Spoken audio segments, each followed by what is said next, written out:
The woman picked up the shoe that had just stepped in dog poop and scraped all the feces into the freshly made chocolate sauce. After baking the cake, she rang her neighbor's doorbell with ill intentions. The new neighbor who'd moved in 2 days prior was completely unaware and gladly accepted her kindness. After confirming it was fine, the man began eating it in big bites.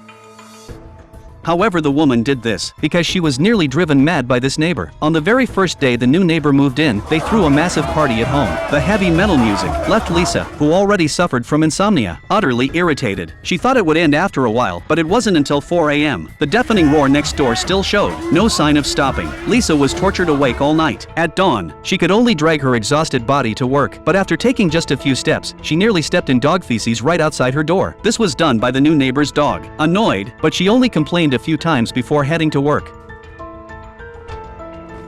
Until she got home from work, exhausted Lisa was just about to lie down and rest when the harsh heavy metal music came from next door again. Recalling last night's ordeal, Lisa could no longer endure it. Fuming, she stormed over and pounded on the neighbor's door.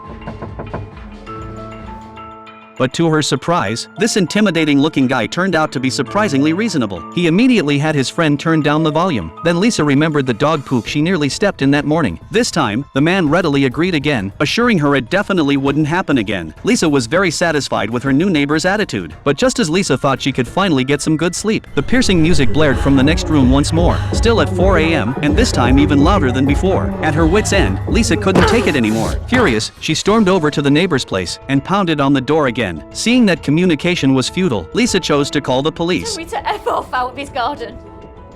But the police station stated it wasn't within their jurisdiction. Helpless, Lisa could only angrily hold her pillow and run to her car, finding a quiet park to barely sleep for a few hours. Little did she know, as dawn broke, she was stopped by the parking attendant, who slapped a hefty ticket right onto her car. Lack of sleep made her groggy, and she even almost hit a pedestrian on the side of the road by accident, so scared that she could only run away quickly. But when the neighbor saw her come back, he deliberately targeted her and immediately started the party. The piercing heavy metal music drove Lisa mad. Unconsciously, even the frequency of her chopping vegetables was influenced by the beat. Naturally, Lisa didn't sleep a wink that night to retaliate against her new neighbors. At first light, she fired up the loudest lawnmower she owned, but before she could feel proud for long, she accidentally stepped on something. That dog had defecated on her lawn again. Furious, Lisa resolved to retaliate fully. She promptly baked a chocolate cake, stirring in the dog poop from her shoe sole. Then she knocked on her neighbor's door, under the guise of an apology, tricked this inconsiderate person into eating it. Lisa, who was in a great mood, bought a pair of sleep aid headphones online, completely solving the noise problem. Now, she could finally get a good night's sleep. This film is titled Restless, 2024.